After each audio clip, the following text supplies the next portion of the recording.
이번 시간은 누가복음 강의 56번째 시간입니다. 본문은 누가복음 13장 31절부터 35절까지 말씀입니다. 제목은 막을 수 없는 하나님의 시간표라고 정했습니다. 우리가 조금 전에 주의 만찬을 또 했기 때문에 시간 관계상 오늘 좀 짧게 설교를 하려고 합니다. 지금 우리는 누가복음 13장을 마무리하고 있습니다. 이 시점이 어떻게 되느냐? 예수님께서 예루살렘에 입성하시기 이전에 공생의 사역의 후반부에 해당이 되는 그런 내용이에요. 앞의 문맥은 예수님께서 좁은 문을 말씀하시면서 유대인이 배제가 되고 심판을 받는다는 그 말씀을 하셨고, 그 다음에 14장에 가면은 주님께서 바리새인 집에서 가르치시는 그런 내용이 나오게 됩니다. 오늘 본문의 핵심은 하나님의 왕국을 막을 수 있는 그런 인간의 권세가 있겠는가 하는 거예요. 다시 말하면 사람의 위협과 하나님의 계획이 정면으로 충돌하는 그런 장면이 있습니다. 누가복음 9장 51절을 기점으로 해서 예수님께서 갈릴리의 사역을 다 끝내시고 예루살렘을 향해서 얼굴을 확고히 고정하시는 그런 과정이 있죠. 본문에 보면 예수님께서 들려서 하늘로 들어가실 때가 오매 예루살렘으로 가시기 위해 친히 자기 얼굴을 확고히 고정하시고 라는 말씀으로 시작이 되었습니다. 이 말씀은 구약에서 얼굴을 부싯돌 같이 세웠다라는 표현과 같은 맥락으로 사용이 되어집니다. 자, 한번 찾아볼까요? 이사야서 50장 7절 말씀 보겠습니다. 이사야서 50장 7절. 자, 여기 보니까 주 하나님께서 나를 도우실 것이므로 내가 당황하지 아니하리라. 그런 까닭으로 내가 내 얼굴을 부싯돌 같이 세웠으니 내가 수치를 당하지 아니할 줄 아노라. 이런 말씀이 나오죠. 자, 이 표현은 구약에서 얼굴을 부싯돌같이 세웠다 하는 그런 말씀을 몇 번 나오는데 그 중에 한 말씀이에요. 자, 이사야서 50장은 어떤 장이냐? 예수님을 고난 받는 주의 종으로 묘사하는 그런 말씀이죠. 그 앞에 6절 보시면 뭐로 나옵니까? 때리는 자들에게 내 등을 내주고 털을 뽑는 자들에게 내 뺨을 내주며 수치와 침뱉음을 피하려 내 얼굴을 가리지 아니하였도다. 그 이유가 뭡니까? 하나님 아버지의 뜻을 따르기 위한 거지 않습니까? 그렇죠? 이 말씀을 하신 다음에 7절에서 바로 내 얼굴을 부싯돌같이 세웠다. 이 말씀을 하시는 거예요. 아주 단단한 돌입니다. 그래서 쉽게 깨어지지 않는 돌을 가리키는 그런 말이죠. 여기서 얼굴을 세웠다 이 말은 의지와 결단을 상징하는 그런 히브리적인 표현이에요. 그러니까 예수님께서 고난을 알고도 피하지 않겠다 하는 결단의 말씀입니다. 우리 신앙생활도 마찬가지입니다. 예수님 믿으면 만사 형통할 줄 알았는데 그런데 왜 이렇게 힘이 들까요? 그죠? 예수님 믿기 전에는 느껴보지 못했던 것들을 많이 우리 느끼게 됩니다. 왜냐? 구원받아서 영의 눈이 열리니까 그 전에는 안 보이던 것들이 보이는 거예요. 네. 영적으로 죽었다가 성령으로 인해서 영이 다시 살아나니까 그 전엔 못 느끼고 못 보던 것들이 볼 수 있고 느끼게 된다. 그러니까 믿기 전에는 당연하던 것들이 하나님의 관점에서 그걸 보니까 아주 성가신 거예요. 아주 거슬리는 겁니다. 하나님께서 미워하시는 것을 분명히 알면서도 행해왔던 자신을 다시 한번 돌아보게 되는 것이죠. 구원받은 이후의 삶은 편안한 소풍 같은 것이 아닙니다. 오히려 목적지를 향한 순종의 여정이다 할 수가 있습니다. 신약은 이걸 이렇게 표현합니다. 그러므로 너희 마음에 허리를 동이라 하는 말씀으로 표현을 하시는 거죠. 다시 말하면 다른 사람의 눈치를 보지 말고 진리 앞에서 물러서지 않는 태도를 가지라는 거예요. 비록 나한테는 손해가 되고 오해가 있어도 하나님 말씀 편에 서는 결단을 하라는 것입니다. 그리고 감정이 아니라 믿음에서 나온 의지를 가지고 뚜벅뚜벅 걸어가라. 이 말씀을 하시는 거예요. 오늘 이걸 한번 잘 생각해 보시기 바랍니다. 본문에 보니까 13장 31절에 같은 날 바리새인들 중에 어떤 자들이 와서 그분께 이르되 나가서 여기를 떠나소서 헤롯이 당신을 죽이려 하나이다 합니다. 자, 여기 헤롯은 헤롯 안디바를 말하죠. 지금 바리새인들이 예수님께 와서 말합니다. 나가서 여기를 떠나십시오. 헤롯이 당신을 죽이려 합니다. 자, 이 말은 어떤 뜻일까요? 정말 예수 그리스도를 생각해서 위해서 하는 말일까요? 겉으로 보기에는 마치 도움을 주는 그런 경고의 말씀 같지만 사실은 예수 그리스도의 사명을 멈추게 하려는 그런 마귀의 마지막 방해 공작입니다. 인간의 권세는 하나님의 시간표를 앞당기거나 늦출 수가 없어요. 성경적으로 사람은 죽일 수 있어도 하나님의 계획은 결코 멈출 수가 없는 것입니다. 이 원칙을 가장 분명히 선언하신 분이 바로 예수 그리스도이십니다. 마태복음 10장 28절에 몸은 죽여도 혼은 죽일 수 없는 자들을 두려워하지 말고 오히려 혼과 몸을 둘 다 지옥에서 멸하실 수 있는 분을 두려워하라고 말씀합니다. 사람의 권세는 육체까지만 영향을 미칩니다. 그러나 하나님의 권세는 혼과 영혼과 계획 전체에 영향을 미치는 거예요. 사람은 생명을 끊을 수 있어도 하나님의 뜻과 시간표를 결코 건드릴 수가 없습니다. 오늘 누가복음 13장에서 보면은 예루살렘이 나오는데 이 예루살렘은 어떤 곳이냐? 예루살렘은 예언자를 죽일 수 있는 장소예요. 그러나 하나님의 계획, 즉 십자가와 구속과 부활은 정확한 장소와 정확한 시간에 그대로 성취가 된다고 하는 것을 오늘 본문을 말씀을 합니다. 인간과 마귀는 하나님의 계획을 결코 방해할 수 없습니다. 오히려 하나님께서 그들의 악한 의도마저 사용하셔서 자신의 거룩하고 선한 계획을 정확하게 성취를 하시는 거예요. 그 이야기가 로마서 8장 28절에 나옵니다.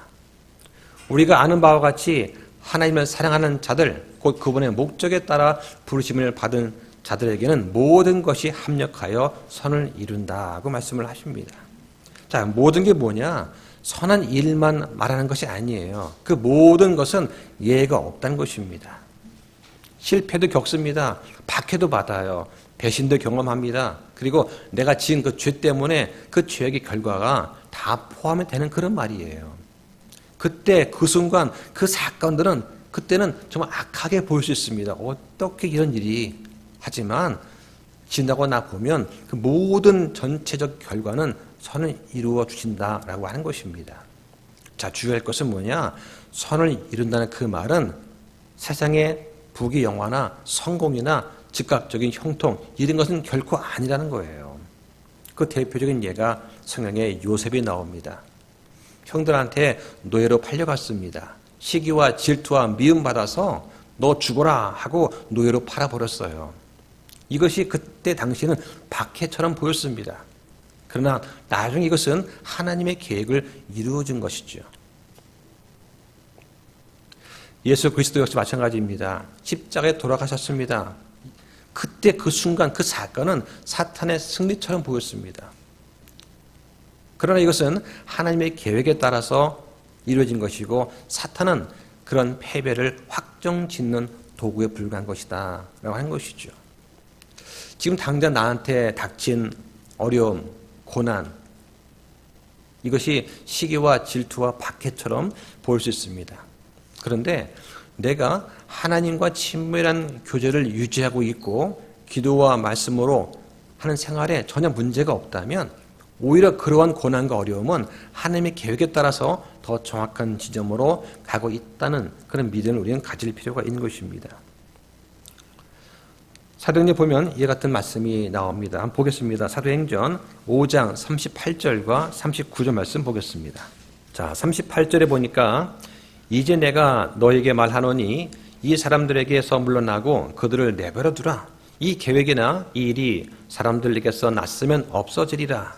그러나 만일 그것이 하나님에게서 났으면 너희가 그것을 거꾸로 들을 수 없고 도리어 너희가 하나님과 싸우는 자로 드러날까 염려하노라. 자, 이 말을 하는데, 자, 이 말이 어떤 배경에서 나왔느냐? 사도들이 예수 그리스도의 부활을 공개적으로 이제 선포를 하게 됩니다. 그럴 때 이 대제사장과 사두개인들이 분노하는 것이죠. 왜냐하면 사두개인들은 부활을 믿지 않는 사람들이에요. 그래서 사도들을 감옥에 가둡니다. 그랬더니 주의 천사가 와서 그들을 풀어줍니다. 자, 이때 이 시점에서 사람들의 통제력은 무력화가 되는 것이죠. 이걸 보고서 산헤드린 공회의 반응이 어땠느냐.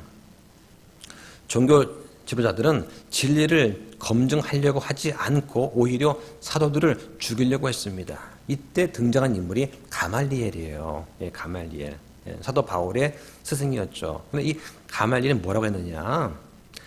이 가말리엘은 바리새인입니다. 바리새인은 부활을 믿는 그런 사람들이었죠. 그래서 이 가말리엘이 말하면서 사람에게서 난 것이면 그건 분명 없어질 것이다. 그러나 하나님에게서 났으면 사람이 그것을 거꾸로 들 수가 없다. 이 말을 했는데 이 말은 가말리엘이 복음을 인정한 그런 믿음의 고백이 아니에요. 다만 이건 신중한 정치적인 판단에서 나온 그런 말이죠. 그런데 하나님께서는 이런 사람의 불안정한 판단조차도 사용하셔서 사도들을 보호하신 그런 사건입니다. 자, 지금 우리 대구 이 지역에 하나님의 신약교회가 세워졌습니다. 벌써 이제 5년이 지났고 6년이 지금 되고 있어요. 이것이 하나님께서 하시는 그 일이라면 아무리 어려운 고난과 궁핍과 어려움이 있어도 우리는 계속해서 살아남을 것입니다. 더욱더 확정될 것입니다. 우리는 그런 믿음을 가지고 하나님의 선한 계획과 인도하심을 바라고 가는 거예요. 우리가 하나님과 친밀한 교제를 가지면서 믿음을 굳건히 한 상태에서 하나님께 우리가 하나님의 왕국과 그분의 의를 구하며 나가면 되는 것입니다. 바른 교회를 하고 바르게 말씀을 믿고 나가면 하나님께서 우리 교회를 복주신다. 이게 당연한 거예요. 자, 그럼 여기 나오는 헤롯은 어떤 인물이냐?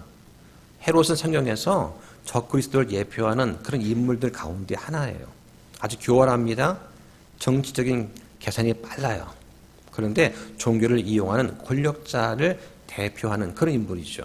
예수님께서 그걸 이렇게 말하십니다. 거기 본문에 32절에 보니까 그분께서 그들에게 이르시되 너희는 가서 그 여우에게 이르기를 보라 오늘과 내일 내가 마귀들을 내쫓고 치료하다가 셋째 날 완전하게 되리라 하라. 예수님께서 이 헤롯을 여우에 비유하셨습니다. 개에 비유하는 것만도 다행이죠. 여우에 비유하셨어요. 자, 여우는 어떤 동물이냐 성경에서 아주 교활합니다. 파괴적입니다. 그리고 몰래 침투해서 생명을 빼앗는 자로 묘사가 되죠. 그래서 솔로몬의 아가서의 2장 15절에 보면 포도나무를 망치는 작은 여우들을 붙잡으라 이런 말씀이 나와요. 자, 그러면 우리가 신앙생활을 하면서 우리의 믿음을 무너뜨리는 것은 어떤 식으로 이루어지는가 잠깐 보면 첫째는 큰 핍박보다는 자그마한 타협에서 시작이 됩니다. 이것만 피하면 내가 이것만 타협하면 조용히 넘어갈 것 같은데 하는 그런 자그마한 일들이 발생을 하게 되는 것이죠. 그러면서 우리의 믿음이 금이 가고 구멍에 뚫리게 됩니다. 자, 두 번째는 큰 위협보다는 자그마한 두려움에서 시작이 됩니다. 큰 위협이 오면 믿음으로 똘똘 뭉칠 수가 있습니다. 그런데 내부에 자그마한 두려움이 생기면 공동체를 무너뜨리는 거예요. 우리 같이 이런 작은 교회는 그런 염려가 별로 없어요. 근데 교회 커져가면 어떤 문제 생기느냐? 성도 간에, 리더들 간에 조그만 균열이 생겨요.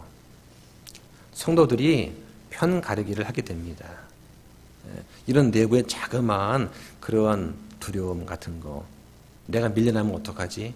하는 두려움에서 믿음 생활이 서서히 무너집니다. 또 한 가지는 뭐냐? 큰 계획과 명분보다는 내 안에 있는 자그마한 욕심에서 나오는 그런 계산이 있어요. 때문에 우리의 믿음 생활이 무너지기 시작한다고 하는 것입니다. 자, 지금 헤롯은 막강한 권력이 있습니다. 그러나 아무리 그는 권력이 막강해도 그래서 예언자를 죽일 수는 있어도 하나님의 뜻을 멈출 수는 없다고 하는 것을 지금 보여주고 있는 거예요. 예수님께서 말씀하십니다. 32절에 오늘과 내일 내가 마귀들을 내쫓고 치료하다가 셋째 날 완전하게 되리라. 여기서 말하는 오늘과 내일 셋째 날은 하루 이틀 3일 문자적인 3일을 말하는 것이 아니라 히브리적인 관용 표현입니다. 하나님께서 정하신 때를 말하는 거예요. 하나님의 정하신 때가 되면 이런 얘기죠. 자, 그러면 한 가지 좀 고민이 생깁니다. 셋째 날 완전하게 되리라. 이 완전케 된다는 그 말의 의미가 무엇인가? 이거를 오해하면 안 돼요. 예수님께서는 원래부터 죄가 없으신 완전하신 분입니다. 그런데 왜 지금 완전하게 되겠다고 하시는가? 이 말을 우리가 잘 봐야 할 필요가 있어요. 여기서 완전하게 된다는 그 말은 뭐냐? 완전하게 된다 또는 온전케 된다는 이 말은 십자가와 부활을 포함하는 그런 구속 사역의 완성을 말하는 거예요. 완성. 그래서 히브리서는 이렇게 말씀을 합니다. 한번 읽어보겠습니다. 히브리서 5장 8절과 9절을 한번 보겠습니다. 8절, 9절 함께 읽어보겠습니다. 시작. 그분께서 아들이실지라도 친히 고난 받으신 일들로 말미암아 순종하기를 배우사 완전하게 되셨으므로 자기에게 순종하는 모든 자들에게 영원한 구원의 창시자가 되시고. 자, 여기 보면은 완전하게 되셨다는 말 나옵니다. 여기서 완전이란 말은 죄가 없는 상태를 말하는 것이 아니에요. 예수님은 원래 죄가 없으신 분입니다. 여기서는 인간으로서 당해야 될 그런 고난과 죽음을 실제로 통과하셨다는 뜻이에요. 예수님은 고통을 머리로만 아시는 그런 분이 아니십니다. 오히려 고통을 친히 겪어보신 그런 하나님이시다고 하는 것입니다. 그래서 예수님은 이렇게 말씀하실 수 있는 거예요. 우리에게 계신 대제사장은 우리의 연약한 감정을 느낄 수가 없는 분이 아니시다. 바로 앞에 4장 15절이 나옵니다. 자, 그래서 예수님께서 우리의 중보자가 되실 수 있다. 왜? 우리의 고난과 고통을 다 겪어보셨기 때문에 그렇다는 얘기죠. 우리가 당하는 어려움, 고통 이걸 가지고 주님 앞에 나가서 주님 제가 이것 때문에 힘듭니다. 어렵습니다. 하고 말하면 예수님께서 내가 네 마음 안다. 네 고통을 겪어봤다. 말씀을 하시는 거예요. 우리가 아무리 힘들어 봐도 우리가 십자가에서 손과 발이 못 박힐 만큼 고통 겪어본 적 있습니까? 피를 흘릴 정도로 죽을 정도로 고통 느껴보신 적 있어요? 예수님은 겪어보셨다는 것이죠. 자, 그 다음 9절 보겠습니다. 그럼에도 불구하고 오늘과 내일과 모레는 내가 반드시 걸어야 하리니 대언자가 예루살렘 밖에서 죽을 수는 없느니라. 자, 또 나오죠. 오늘과 내일과 모레 하나님이 정하신 때죠. 이때 내가 반드시 걷는다. 그런데 대언자가 예루살렘 밖에서 죽을 수는 없느니라. 예루살렘 안에서 죽는 것이 하나님의 일정표예요. 이것은 지금 지역적인 걸 말하고자 하는 것은 아닙니다. 근데 아이러니하게도 예루살렘은 어떤 곳이냐? 하나님의 도성입니다. 예루살렘은 성전이 있는 도시예요. 그런데 예언자들을 가장 많이 죽인 곳이 예루살렘입니다. 자, 왜 그럴까? 이 종교라고 하는 것은 말씀, 진리를 거절할 때에 가장 잔인해지기 쉬운 곳이기 때문에 그렇습니다.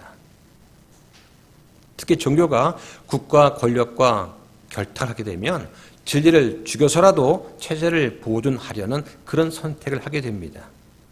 가장 대표적인 예가 유대인들이 예수님을 어떤 죄목으로 고소하잖아요. 그 고소한 내용이 무엇입니까? 신성모독 아닙니까? 신성모독을 이유로 예수님을 고소를 해요. 자, 그런데 이거 가지고는 재판이 이루어지지 않으니까 어떻게 합니까? 정치적으로 포장을 합니다. 이 사람이 국가를 전복하려고 합니다. 내란죄를 하려고 그래요, 내란죄를. 라고 지금 프레임을 씌우는 겁니다. 자, 그러면서 요한복음 11장 50절에 보면 뭐라고 하느냐? 또 한 사람이 백성을 위해 죽어서 온 민족이 멸망하지 않게 되는 것이 우리에게 유익하다. 이런 말을 합니다. 그러니까 로마의 압제 속에서 로마인들이 시시탐탐 압박하려 그 순간에 예수님이라고 하는 그 한 인물이 죽어서 우리가 평탄해진다면 차라리 낫지 않겠는가? 라는 그런 계산 속에서 예수님을 이러한 정치 프레임을 씌워가지고 재판을 넘기는 거예요. 이게 바로 종교가 국가 권력과 결탁했을 때 나타나는 가장 큰 병폐다 하는 것입니다. 그들은 하나님의 왕국이 아닌 현재 체제의 왕국을 원했습니다. 그러면서 예루살렘은 인간의 타락이 가장 정교해진 그런 곳이다 말할 수가 있는 곳이죠. 하나님은 이 예루살렘을 심판과 속죄의 무대로 사용하십니다. 사형 선고는 예루살렘에서 하고 처형은 성 바깥에 있는 골고다에서 이루어지는 거예요. 그런데 이 모든 것이 하나님의 계획 안에서 일정표대로 차곡차곡 진행이 되는 것입니다. 헤롯도 빌라도도 사탄도 주님의 일정표를 결코 바꾸지 못하는 것이죠. 자, 그 다음 보겠습니다. 34절에 오 예루살렘아 예루살렘아 대언 자들을 죽이고 내게 보낸 자들을 돌로 치는 자야. 암탉이 자기 새끼들을 자기 날개 아래에 모음같이 내가 얼마나 자주 내 자녀들을 함께 모으려 하였더냐. 그러나 너희가 원치 아니하였도다. 자, 이 구절이 오늘 본문의 핵심이에요.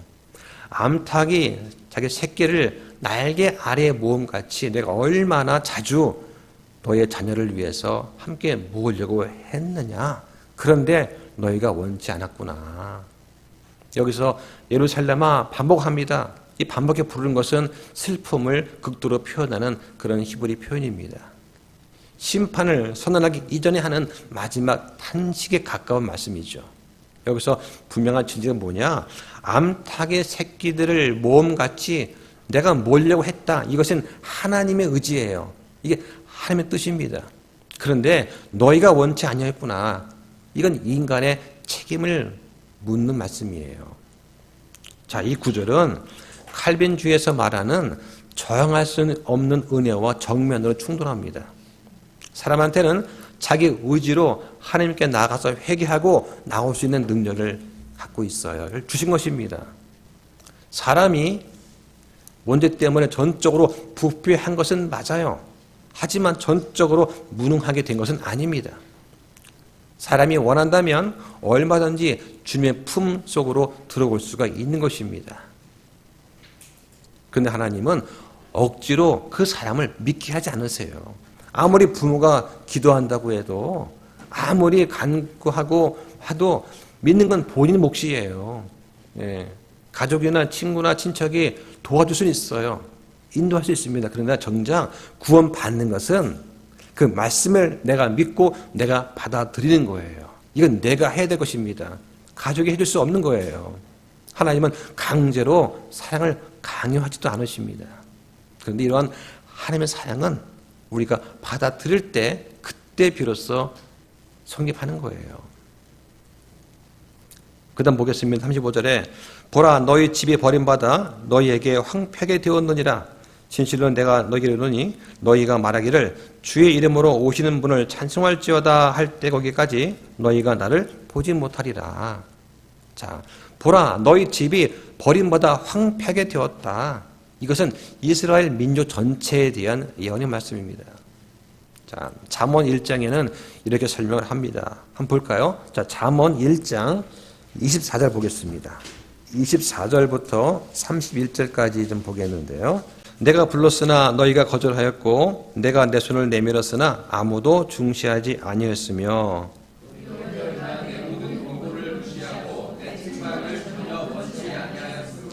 나도 너희의 재난을 볼 때에 웃을 것이며 너희의 두려움이 닥칠 때에 조용하리니 너희의 기록이 봄볕같이 닥치고 너희의 멸망이 겨울이 바람같이 닥치며 너희에게 고난과 번민이 닥칠 때에 내가 주의하리라. 그때에 그들이 나를 부르겠지만 내가 대답하지 아니할 것이며 그들이 일찍 나를 찾아도 나를 발견하지 못하리니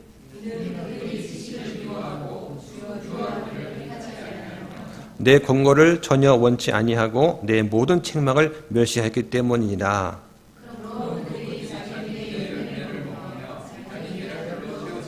자, 여기 24절에 내가 불렀으나 너희가 거절하였도다. 31절에 그러므로 그들이 자기 길의 열매를 먹으리라고 합니다. 그 결과가 뭐냐? 이스라엘은 약 2000년 동안 메시아를 보지 못하게 됩니다. 흩어져서 박해를 받았어요. 그리고 2차 세계대전을 겪으면서 환난을 당했습니다. 근데 이게 끝은 아닙니다. 그들한테는 아직도 대환란이 기다리고 있는 거예요. 자, 여기서 주의할 것이 있습니다. 교회가 이스라엘을 대체한 것이 아니다 하는 것입니다. 교회가 이스라엘이 1948년 독립하기 전까지 없었잖아요. 그러니까 이스라엘이 없어졌구나. 그럼 성경 보니까 여기 보니까 이스라엘이 나오네. 교회가 이스라엘을 대체했구나. 그러면서 교회가 이스라엘 받을 복을 대신 받아야 된다라고 나온 게 천주교의 이스라엘 대체 신학입니다. 이걸 개신교에서도 그대로 받고 있어요. 이래서 나온 것이 뭐냐? 바로 무천년주의다 하는 것입니다. 이스라엘은 잠시 역사의 옆쪽으로 제쳐졌을 뿐입니다. 말씀대로 처음인 자가 마지막으로 순서가 바뀌었을 뿐이에요. 먼저 교회가 휴거가 되고 마지막에 유대인과 환난 성도가 휴거가 됩니다. 성경은 분명하게 예수님의 재림의 소망을 말씀합니다. 자, 본문 35절에 주의 이름으로 오시는 분을 찬송할지어다 할 때가 오기까지 너희가 나를 보지 못하리라. 예수님의 초림 때는 백성들이 입술로는 환영했습니다. 그런데 마음으로는 거절했어요. 그러나 재림 때는 어떠냐? 백성들이 눈물 흘리며 회개하며 예수님을 맞이한다라고 예언도 했습니다. 그리고 믿음을 지키고 남은 자가 돌아온다. 그 내용이 로마서 11장의 내용이에요. 자, 이것이 세대주의적인 관점입니다. 교회 시대가 끝나면 이 교회는 휴거가 됩니다. 그리고 셋째 하늘에서 하나님과 함께 거하게 됩니다. 이거를 신학용어로 수확이라고 그래요. 이스라엘은 대환란을 겪고 난 다음에 순교한 사람들은 휴거됩니다. 이걸 이삭주께라고 하고 그때 살아남아 있는 사람은 회개한 다음에 천년왕국에 들어가게 되는 거예요. 자, 말씀을 정리하겠습니다. 예수님께서는 얼굴을 확고히 고정하시면서 지금 십자가를 향한 결단을 하십니다. 그런데 이 여우 같은 헤롯은 그리스도의 사명을 방해하는 세상의 권력으로 나타나죠. 예수님께서 완전하게 되리라 하시면서 사람이 마땅히 당해야 될 그런 고난을 끝까지 담당하십니다. 그런데도 사람들은 원치 아니했도다 라고 말씀을 하는 거죠. 이 말은 구원에서 인간의 책임이 있다는 말을 지적하시는 것입니다. 어떤 책임이냐? 구원자 예수님을 내가 믿고 내가 받아들이고 그리고 하나님의 구원을 감사함으로 내가 받아들이는 것, 이건 내 책임이에요. 이건 내가 해야 되는 것입니다. 부모가 해줄 수가 없는 거예요. 자, 그런데 이스라엘 지금 상태가 어떠냐? 황폐하다 말씀합니다. 황폐하다. 영적으로 황폐해졌습니다. 국민 대다수가 예수님을 인정하지 않잖아요. 지금도 이스라엘에서는 메시아가 오기를 기다려요. 그런데 예수 그리스도가 아닌 다른 메시아입니다. 1949년에 조사를 해보니까 이스라엘이 독립한 다음에 어땠느냐? 유대인들이 86%고요. 무슬림이 9%고 기독교인이 3%였습니다. 그런데 지금 어떠냐?